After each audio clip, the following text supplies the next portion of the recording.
vajag būt realistam, un mēs skaidri sapratām, ka tas nebūs tā, ka mēs pirmā lasījumā uzreiz saņemsim pozitīvu atbildi. Protams, ir daudz jautājumu, kurus jārisina, kas jārisina kopā ne tikai ar Rīgas domu, bet arī ar Vides aizsardzības ministriju, arī ar pārējām visām institūcijām, Eiropas Savienības, jo šī zeme, kas tur atrodas, un tāpat rekultivācija, tas nav futbola federācijas, kā pateikt, darbības objekts. Mums ir jādomā tieši mēs domājam par futbolu, par sociālo daļu, varbūt par atpūtas zonām.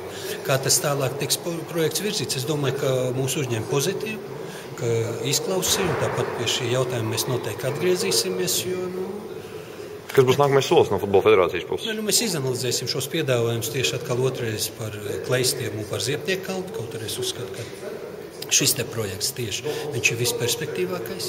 Es domāju, ka šeit visi iegūst gan Rīgas doma, gan iedzīvotāji šī reģiona, kur apkārt ir ļoti daudz apdzīvotās vietas, kas ir Mežciems, Ūbroka, Purciems, Pļavnieki, Jūgla pat vēl kaut ko. Šeit cits rajons, it kā neizskatās tik perspektīvas mūsu skatījumā.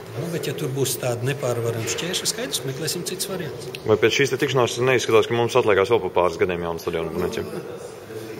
Grūti, es negribētu būt pesimistam, bet kaut kur tā pozīcija, kā es arī savā prezentācijā arī atzīmēju, ka mums bija tāda paša veida, cita veida problēmas, bet ar Daugavas stadionu. Mēs arī bijām gatavi tur iet ar saviem līdzekļiem, bijām gatavi rekonstruēt šo stadionu, mums neatļauj. Tagad, lai kāds aizbrauc un apskatās, kas tur notiek Daugavas stadionā, nekas. Un es domāju, ka ar šo te pašu teritoriju, ka šeit sadarbībā tieši ar FIFA, UEFA un mūsu iedarbību un domu, kur jāmeklē risinājumi. Un es domāju, ka mēs viņus atradīsim, jo ir vēlēšanās, ir pretimnākšana mums. Es domāju, tas jau ir prieks, ka mūs uzklaus. Visi jautā par to starpību laikā, starp jaunu stadionu atklāšanu un starp Skonto stadionu kā nojaukšanu. Es pirmkārt nezinu, kad tiks nojaukts, kas būs ar Skonto stadionu, bet es domāju, ka tuvākos vismaz 3 gadus mēs tur spēlēsim. Tādā situācijā, kāds tas ir. Un tad pašā laikā paralēli domāsim, ko domāt par jauno stadionu. Ja nebrauksim uz Tallinu, uz viņu spēli. Ja uz Helsinki. Es nedomāju, ka nedramatizēšu situāciju, bet es ceru, ka mēs atradīsim kaut kādu kopsaucēju. Otrs prieks jūs redzēt un gods būt šeit ar mūsu priekšlikumu par jauna stadiona celtniecību Rīgā. Es domāju, dotajā momentā, zinot mūsu esošo situāciju, kāda ir tieši situācija ar stadioniem vispār. Mēs varam runāt par 2 stadioniem, tas ir Skonto stadions, kur dotajā momentā spēlē mums Nacionālā valsts izlase un mūsu vadošie klubi, kad viņi spēlē augstu līmeni Eiropas kausa izcīņā. Tāpat runājot par Daugavas stadionu, kur es domāju, šeit es pat negribu mazliet analizēt vairāk par šo, jo šī stadiona situācija ir diezgan kritiska. Un mēs savā laikā, kad bijām, atradāmies tur, bija ofis, vairāk nekā 15 gadus mēs atradāmies tieši Daugavas stadionā, mēs arī iznācām ar iniciatīvu atjaunot šo stadionu, iztaisīt rekonstrukciju, bet neguvām nekādu atbalstu valsts struktūrās. Šeit, šī gadījumā Skonto stadionu, viņš varbūt 3-4 gadus mums var kalpot kā bāze, kur spēlēt nacionālā izlasē, bet ja viņš tuvāko gadu laikā tiks likvidēts un pārdots, es domāju, ka mēs varam atrasties tādā situācijā, kad vispār mums nacionālā izlasē nebūs kur spēlēt. Es negribu dramatizēt situāciju, bet varbūt būt gadījums, ka mums varbūt vajadzēs spēlēt kādā citā neitrālā valstī. Es ceru, ka līdz šim šī situācija, šis jautājums neatkarīgs. Savā laikā, kad pagājušajā gada septembrī šeit bija vizītē mums UEFA prezidents Mišels Platini, viņš tikās arī ar Rīgas pilsētas domas vadību, tāpat arī ar visām augstākām valsts amatpersonām, un arī viens no galvenajiem jautājumiem bija tieši par jaunu stadionu celtniecību. Šeit mēs esam sagatavojuši arī varbūt mazu informāciju, kāds izskatās tagad Skonto stadions. Es vienkārši ziņot, kāpēc viņš mūs neatpīra. Pati infrastruktūra apkārt stadionam, protams, tas ir pilsētas centrs, nepietiekami parkingu vietas. Jūs redzat, kas drošības jautājumi ir vispār ārpus katras kritikas. Tas ir mums Dievs ir stāvējis blakus, ka šajos gados mēs neesam spēlējuši ar Itālijas izlasi, ar Vācijas izlasi, par Anglijas izlasi. Jūs zināt, kādi ir līdzutē. Šādos te koridoros, es domāju, jūs paši saprotat, ka šeit par drošību vispār nevarētu būt nekāda runa. Tāpat arī darbs ar žurnālistiem. Jūs redzat, visu šī teritorija ir izsvaigīgi priekš žurnālistiem, un viņiem nav pat vieta preses konferences, kur varētu izvest savu normālu darbu. Diviem vārdiem sakot, ka, protams, šis stadions neatbilst nekādām vairāk starptautiskām prasībām. Par mūsu vispār futbola infrastruktūru dotajā momentā un sadarbībā ar Rīgas domu. Mēs šo sadarbību pilnvērtīgi un tiešām rezultatīvi esam sākuši pusotru gadus atpakaļ. Pagājušajā gadu laikā mēs, es domāju, uzstādījām tādu Eiropas rekordu, jo mēs gadu laikā uzlikām 35 mini piču laukums. Jūs zināt, tas viss ir izvietots pie skolām, pie dzīvojumiem rajoniem. Mums nākošais gadu ir jauns projekts, kur sadarbība arī ar UEFA Hattrick 2 programmu mēs izveidosim. Mēs esam pārliecināti 710 lielu laukumu izmērs, tas būs arī pie skolām un arī dzīvojumos rajonos, bet jebkurā ir izveidots Rīgas jaunatnes futbola attīstības fonds, kas tiek domāts tieši kādā veidā attīstīt bērnu iesaistas sportā un sevišķi futbolā. Un šeit es domāju, ka šis priekšlikums par izveidot jaunu futbola stadionu, viņš ir loģisks un tiešām viņš ir vajadzīgs. Es runāju par šiem 35 laukumiem Rīgā, tad pašā laikā pa visu Latviju mums ir uzbūvēti 59 šie laukumi. Mums ir izveidota Nacionālā jaunatnes izlažu bāze Staicelē, ko mēs arī veicām pusotru gadu laukuma laikā. Un šis te nākošais jau augsts sasniegums sporta projekts, kā tieši priekš izlases un klubiem, es domāju, viņš ir nobriedis viennozīmīgi, jo tagad mēs esam tam gatavi. Šeit arī es varbūt gribētu pievērst uzmanību padomus locekļiem, ja kādreiz jūs lidojat ar lidmašīnu, jebkurā Eiropas pilsētā. Nolaižoties, pirmais, ko jūs varat ievērot, tie ir futbola laukumi, tie ir tenis laukumi un tie ir baseini. Ja mēs lidojam uz Angliju, Londonu, tad tie vēl ir golfa laukumi. Es saprotu, visur zeme ir dārga, visur viņi, protams, ir apglīvēti un grūti izmantot, bet to, ka tiek pievērst uzmanību sportam, tas, es domāju, tas ir viens no mūsu tiem sociālajiem projektiem, kurus mēs arī gribam iztenot par jūsu sadarbību. Šeit salīdzinājumā par mums tika piedāvātas 3 vietas, lūk šie 2 sarkani punkti, viens ir Pleisks, otrs Zolītu Ziepniekams, ja? Un trešais ir Drēļi. Salīdzinot visus šos te punktus, kas bija, protams, viss ērtākais un viss racionālākais mums ir šis rajons Ulbroks, Drēļi.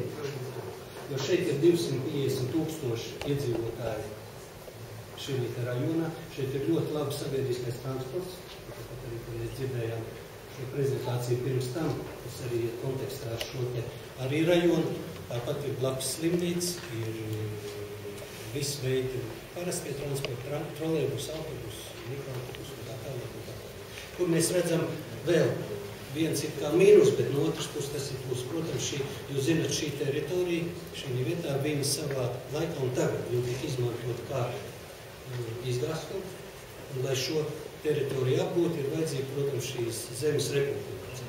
Es domāju, šeit ir ieinteresēta arī gan pati Rīgas doma, gan pilsēta, gan tie paši rajoni iedzīvotāji, lai tieši šī teritorija tika apgūta, un es domāju, ka stadions tas būtu tiešām stadions būtu tas labākais objekts, kas tur varētu būt uzbūvēts. Mēs, protams, domājam pirmkārt skaidrs par futbolu, mums ir jādomā par futbola propagandu un par viņu attīstību, bet šī reģionā mēs, protams, arī saprotam, ka tas ir ļoti liels arī sociālais faktors, jo pirmā lieta, par ko mēs domājam, tas ir stadions. Pēc tam mēs varētu šo te visu teritorijas otrajā pusē, tas ir Sakarovs, turpinājumi otrā pusē ir 3 mazie futboli, tas ir lielie futbola laukumi, bet tas ir domāt priekš treniņiem, tāpat arī halle, un šie te rajoni, kas ir apkārt teritoriju, kas būtu, ko varētu izmantot gan komerc struktūrām, tāpat arī šī zaļā zona, kas ir iezīmēta, tas ir labi kārtots parks. Mēs tā, protams, tas nav mūsu profils, es nezinu, kā priekšlikums, tas varētu būt apmēram tāds kā Dzintaru bērnu un atpūtas parks, kas ir pēc Dzintaru pārvērta tiltu. Es domāju, ka šī situācija atkal iegrīt viss reģions un, protams, arī sports un futbols. Mums ir ļoti daudz piemēru arī kā tas viss notiek gan Eiropas valstīs, gan citur pasaulē. Es pats personīgi esmu bijis ļoti daudzos stadionos, un šeit šo jauno stadionu, visu infrastruktūru, kas ir apvienot kopā gan, es jau atkārtos, kuru reizi ar sociālo projektu, un tāpat arī ar biznesa projektiem. Es domāju, viņš strādā visur, un es ceru, ka viņš strādās arī pie mums. Ja mēs sakam, ir jārada mūsdienīgs sporta un fitnesa centrs, tāpat arī varbūt ēdināšanas vieta.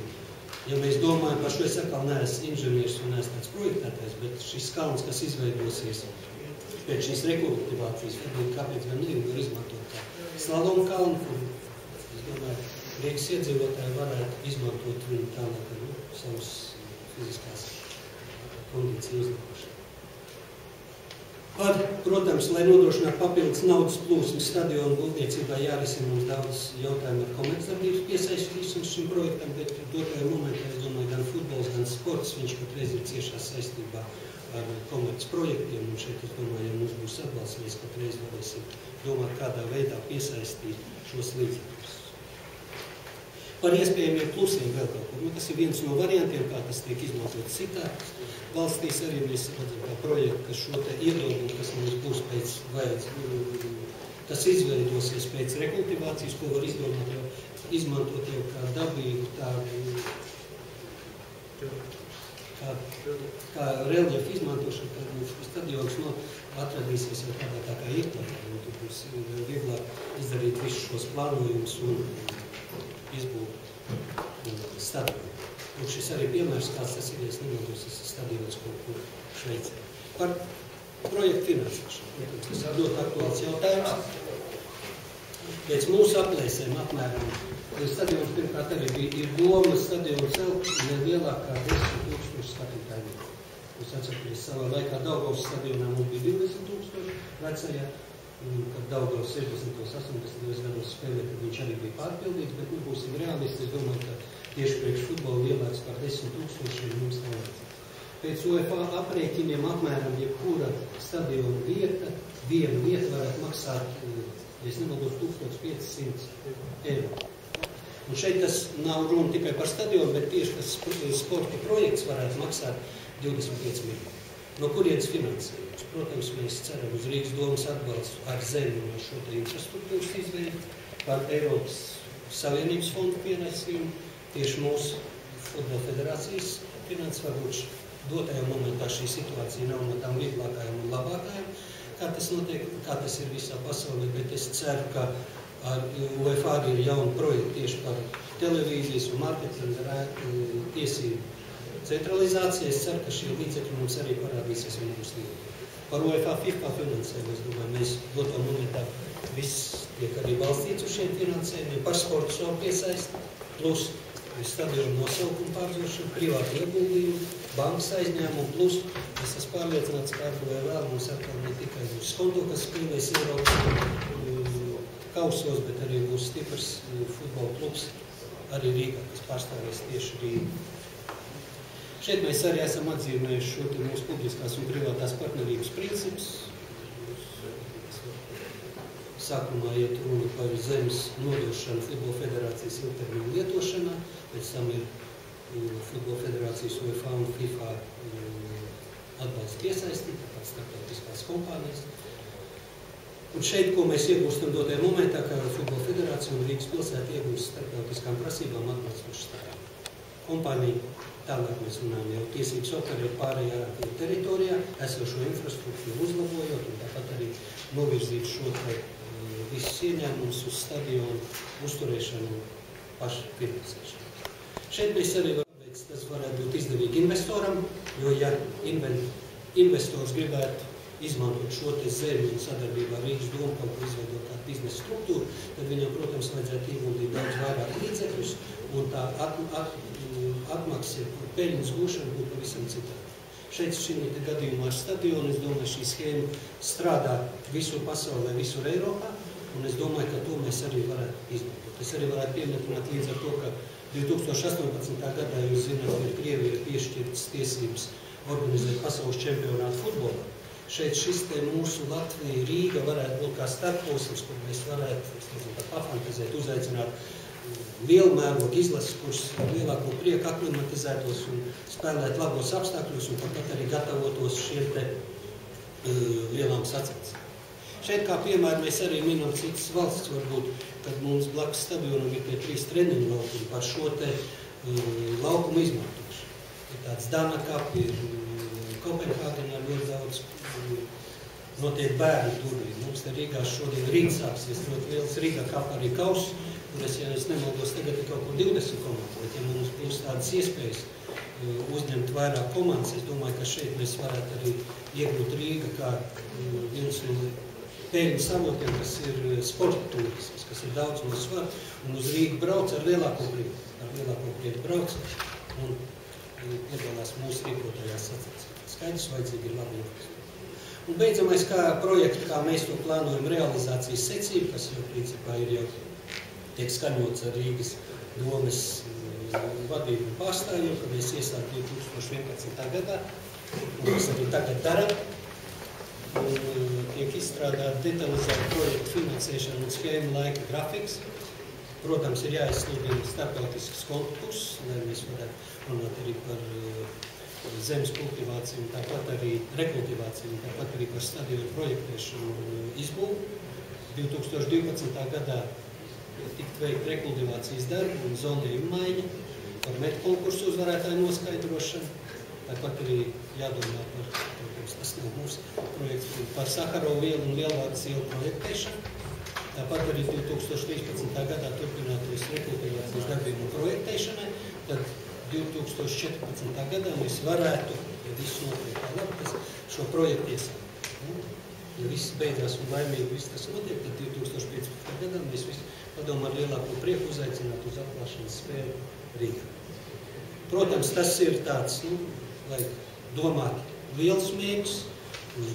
Man kā rīdziniekam bija prieks redzēt iepriekšējo prezentāciju, arī es uzskatu, ka viss tas notiek tikai mūsu rīdzinieku un pilsētas iedzīvotāju labā, tad šis stadions, es neredzu principā nekur mīnus.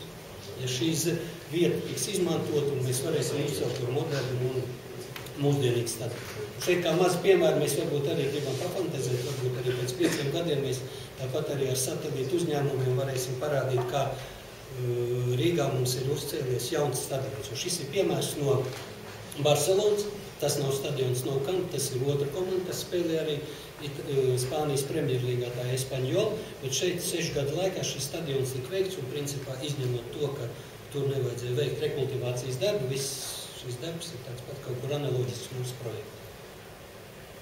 Paldies par uzmanību. Ja ir kādi jautājumi, es būtu gatavs. Es domāju, ka jautājumi būtu. Jo, ja investors gribētu izmantot šo te zemi un sadarbībā ar Rīgas domu kaut ko izveidot tādu biznesa struktūru, tad viņam, protams, vajadzētu ieguldīt daudz vairāk līdzekļus, un tā atmaksa, peļņas gūšana būtu pavisam citādi.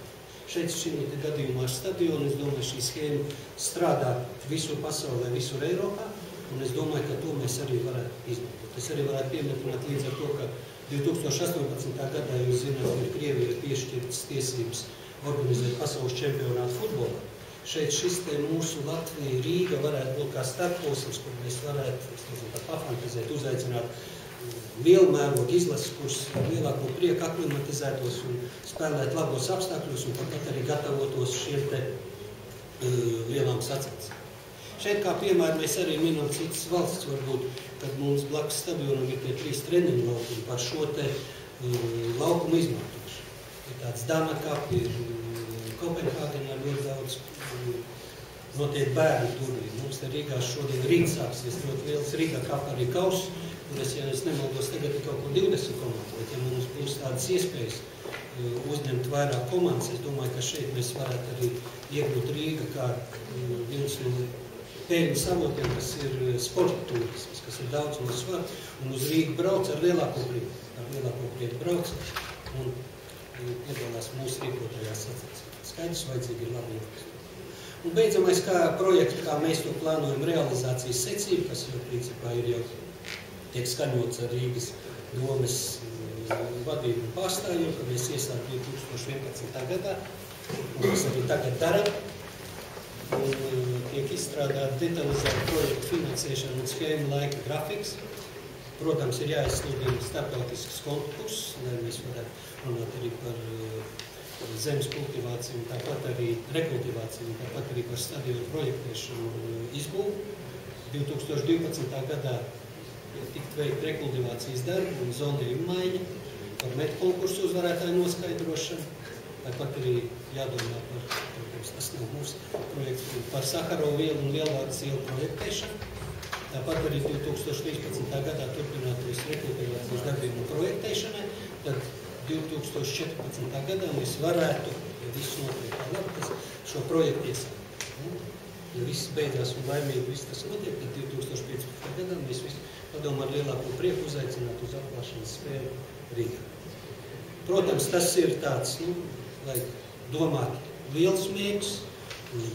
Man kā rīdziniekam bija prieks redzēt iepriekšējo prezentāciju, arī es uzskatu, ka viss tas notiek tikai mūsu rīdzinieku un pilsētas iedzīvotāju labā, tad šis stadions, es neredzu principā nekur mīnus. Ja šīs vieta tiks izmantot un mēs varēsim uzcelt par modernu un mūsdienīgu stadionu. Šeit kā maz piemēru mēs varbūt arī gribam papantezēt, varbūt arī pēc 5 gadiem mēs tāpat arī ar satelītu uzņēmumiem varēsim parādīt, kā Rīgā mums ir uzcēlies jauns stadions. Un šis ir piemērs no Barcelonas, tas nav stadions no Kamp, tas ir otra komanda, kas spēlē arī Spānijas Premjerlīgā, tā Espaņola, bet šeit 6 gadu laikā šis stadions tika veikts un principā izņemot to, ka tur nevajadzēja veikt rekultivācijas darbu, viss šis darbs ir tāds pat kaut kur analoģisks mūsu projektu. Paldies par uzmanību. Ja ir kādi jautājumi, es būtu gatavs. Es domāju, ka jautājumi būtu. Mums ir ļoti liels pilsētā šajā ziņā sastopas pievienības. Es gribu komentēt šo ideju Futbola federācijas no tāda arī praktiskās realizācijas aspekta. Jā, tā pirmā pieeja izskatās ļoti skaisti, bet tas īstenībā daudz sarežģītāk. Faktiski ir tā, ka mēs Rīgas doma bijām uzsākuši to ceļu, kad mēs gatavojamies šo teritoriju rekultivēt, un faktiski tas, laikam, optimālākais priekš Rīgas domas bija savienot Sakarovu ielu ar Lielvārdas ielu. Savukārt šo vienu daļu, mazāko daļu, kopējā platība 23 hektāri, tad mazāko daļu apmēram 8 hektārus pārbīdīt uz lielāko daļu 16 hektāru šos bijušos atkritumus, pārklāt viņus ar ūdens necaurlaidīgu pārklājumu, tur acīm redzot ierīkot parku vai kaut ko tam līdzīgu, un tādā veidā iegūstot pilsētai 8 hektāru zemes un ielu, kas ļoti labi pilsētai noderē. Pie šāda scenārija tad mēs bijām pieteikušies jau uz Eiropas līdzfinansējumu, tad 85% Eiropas naudas un 15% Rīgas pilsētas naudas. Ja nāk šī ideja, ja, tad šādā, kā viņi tika parādīti, ja, neiespējami tas nav, ja, bet acīm redzot, ja mēs uzreiz startējam ar šādu prezentāciju, kā bija iepriekšējā, tas automātiski nozīmē 50% Eiropas naudas un 50% vietējās naudas. Ja, jo tad tur ir komercija, un komerciāliem mērķiem tad Eiropas Savienība negrib tik, pēc pašreizējās kārtības, tik daudz naudas dot. Ja. Tas ir viens. Otrs, kas ir jāskatās, droši vien, ka nav nepārvarami, bet tad ir jārēķinās, ka atkritumi mums ir runa tur apmēram par no 1,5 līdz 2 miljonu kubikmetru, ja, tad tur ir kaut kur 1,6 miljonu tīro atkritumu bijušo, un vēl tad ir tas, kas ir kādreizējās, kas ir zem šiem atkritumiem, kas arī ir piesārņots, kas jau konkrēti projektēšanas gaitā jāskatās, kur to likt. Un tad pārvest šādu atkritumu daudzumu neredzu ekonomisku pamatojumu vietu arī Rīgas apkārtnē, kaut kur ekonomiski pamatotu. Tātad faktiski viņi ir jāiekonservē turpat kaut kur uz vietas. Un ja šis zīmējums, kāds es šodien pirmoreiz redzēju, ja, tad, kad viņš daļai šis atkritumu kalns arī stadions tiek ar viņu tā kā sapludināts, mums ir aizsargos likums, ja, kurš nosaka šādiem atkritumu konserviem zinām aizsargos. varbūt šo likumu var arī koriģēt tādu mērķu vārdā, ja? Bet visādā ziņā šī bilde neizskaties. Pirmoreiz redzēju. Es saprotu, arī kā piemēra es minēju aizsargu jūsu likumu, kurš nosaka zinām attālumu no šādiem mikronisēgātiem atkritumiem. Jā, tas būtu īsti. Bet, Garikungs, es saprotu no jums, tātad, ja tur ir apmēram, cik man informē, 12 vai cik ir metri dziļumā, tas viss tie mērs. Augstumā drīzāk. Vajag sakot, dziļumā ir līdz gruntsūdam apmēram 1,5 metra, ir vecā grunts piesūkusies ar dažādiem smagiem metāliem. Un tad dažādu konfigurāciju līdz 16 metriem.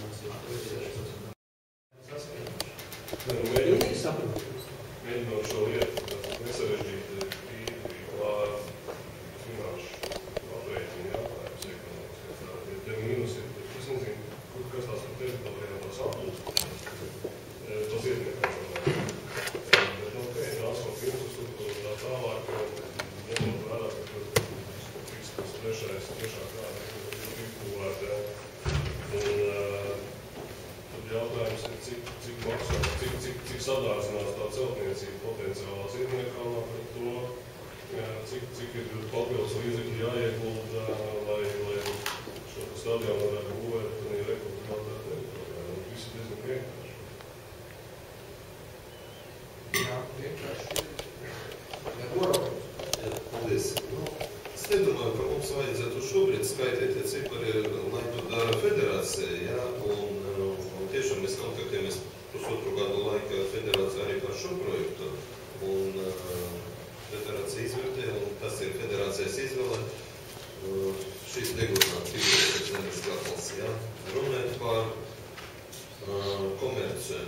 Protams, droši vien dalītā pieeja, jā, tāpēc stadionu viennozīmīgi būs nacionāla sporta bazes status, citādi nevar būt, jā, un sakara ar to būs arī atvieglojumi no nodokļiem un tā tālāk, jā. Protams, šeit nav rakstīts ne par īmi, ne par skaidri, bet mēs ļoti labi saprotam, ka bez neviens sponsors bez vajums var parādīties, bet bez, ja viņam tur nebūs vieta nodarboties ar šo komerciju, ja? Un tad būs sadalīts pretēji gadījumā, ja tas ir visam viena katlā, tad jums nebūs arī nacionālās sporta bazes status, ja? Un šeit vajadzētu faktiski runāt par to viens no tiem jautājumiem. Tie ir tehniski, vai šis kalns, par ko runa Pļavņiekums, faktiski tas ir iespējams, cik es saprotu tehniski. Bet kaut kā šobrīd saprot, kas tas ir kalns šis. Vai tas būs vislielākais kalns Latvijā, tad varbūt jums vajadzētu nomainīt federācijas nosaukumu un nodarboties ar citu sporta veidu, ja faktiski paliek vietas, lai attīstītu jūsu produktu. Vajadzētu varbūt saskaitīt, tas ir pirmais, ja. Nākošais, protams, šie cipari arī ir zināmi, mēs par viņiem runājam pirms tam, ka tas ir papildus salīdzināt ar citiem zemes gabaliem papildus 2-3 miljoni. Ja, es arī esmu līdz kursa, ka šeit Placīņi arī par to ir informēts un kā starptautiskās federācijas ir līdz kursa. Bet jautājums par arī termiņiem. Diez vai šo projektu var realizēt līdz 15 gadam. Tas ir attīstības plāna grozījumi, tas ir process. Un pirms tam, lai viņu uzsākt, mums tiešām vajadzētu zināt, kāda krāsa pārkrasot šo teritoriju. Šodien viņi ir zaļi, un pēc tam pēc 2 vai 3 gadiem būs dzeltena, tā pašā laika izrādās, ka tur ir komercija, nu tad atkal mēs atliksim šo lietu vēl uz dažiem gadiem, lai vēl pārkrasot. Tāpēc no jums vajadzētu no sākuma sagaidīt izmantošanas mērķi, lai Rīgas dome uzsāk.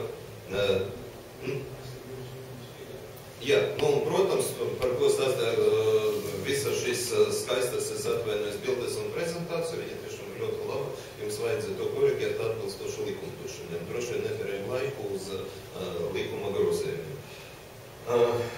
Pēc tam, kad viss tas būs izdarīts, tiešām paliek šis jautājums, kur ir mūsu īpašuma departamenta vēsturiska loma, tad kāda veida mēs varam nodot jums šo zemi. To, ka šeit ir rakstīt nodot lietošana, nu, tas nav tik vienkārši. Ja? Bet šobrīd man ir priekšlikums par šo pagaidām nerunāt, to mēs varam atstāt un varam par šo runāt tad pēc tam, kad būs atrisināti tie pirmie jautājumi. Tad pirmais tiešām var vai nevar šīs kalns, tur ir iespējams, un kas paliek jums, tad nākošais uzsāk attīstības plāna grozījumi, un tad pēc tam runājam par mūsu sadarbības modeli. Kurmās kungs varbūt es lūgtu, nav tāds speciāls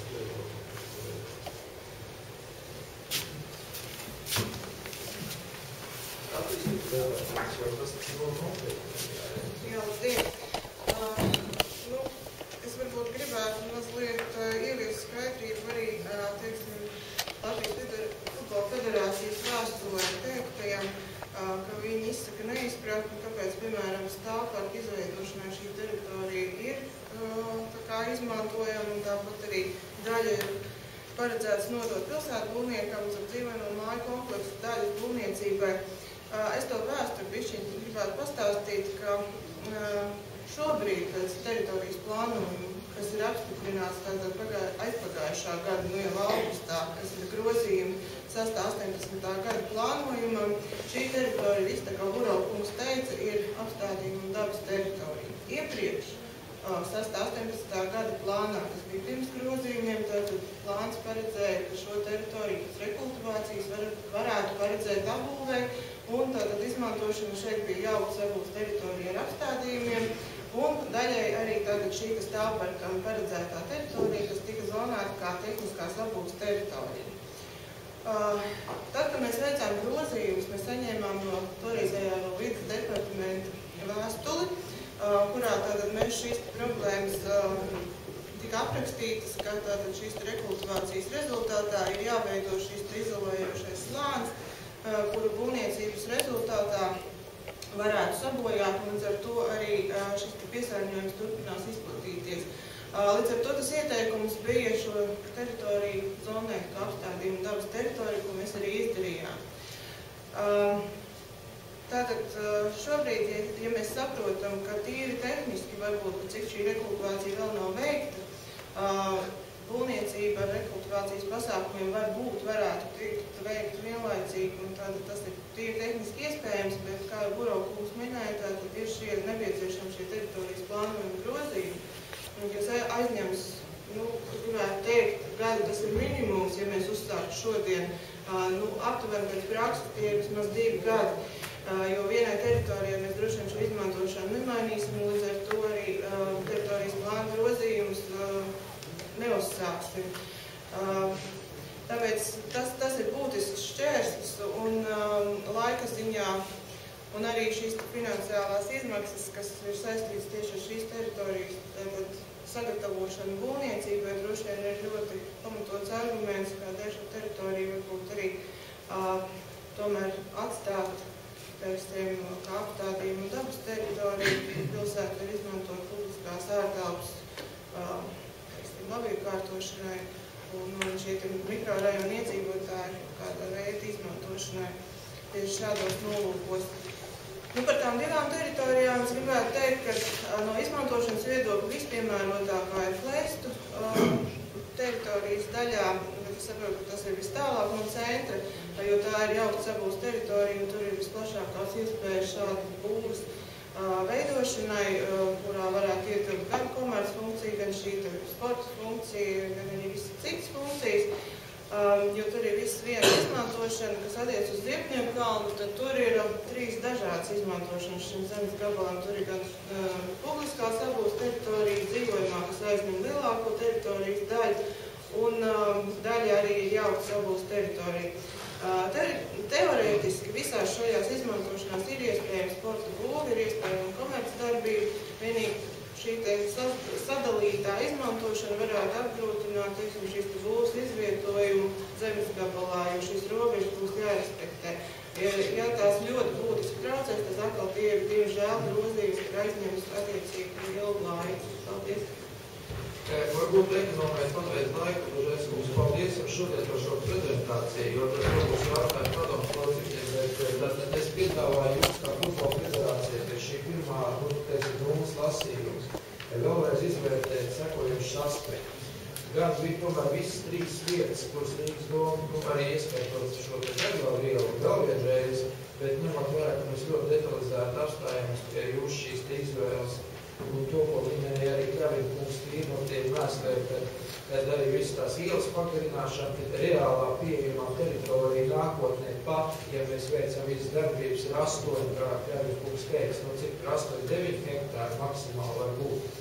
Tas ir viss, kas ir vispār pieejams. Jebkurā gadījumā, ja tie mēsli visā pārējā apjomā tur ar plēju vai ar bez plējas, tad viņi tur paliek ar visām tām aizsargu joslām un visu pārējo. Tas nozīmē, kā arī minēja Aspries, viņš ir ļoti liels speciālists šajā jomā, tātad degvielā jūs varat rēķināties par visu procedūru. Pat, ja mēs ejam, tur arī mums tāpat Eiropas līdzekļi vislabāk piesaistīt uz 85% Eiropu un 15% līdzfinansējums, lai mēs ekonomētu līdzekļus. Es domāju, ka uz to arī jāvirzās.